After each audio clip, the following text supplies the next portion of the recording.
اللہ آسمانوں اور زمین کا نور ہے۔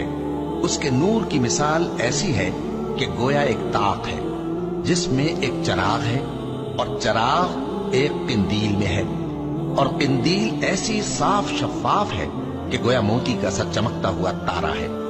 اس میں ایک مبارک درخت کا تیل جلایا جاتا ہے، یعنی زیتون کا، کہ نہ مشرق کی طرف ہے نہ مغرب کی طرف۔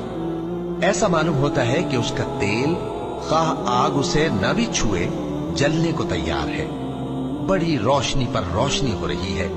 اللہ اپنے نور سے جس کو چاہتا ہے سیدھی راہ دکھاتا ہے، اور اللہ جو مثالیں بیان فرماتا ہے تو لوگوں کے سمجھانے کے لیے، اور اللہ ہر چیز سے واقف ہے۔ وہ قندیل ان گھروں میں ہے جن کے بارے میں اللہ نے ارشاد فرمایا ہے کہ بلند کیے جائیں اور وہاں اللہ کے نام کا ذکر کیا جائے، اور ان میں صبح و شام اس کی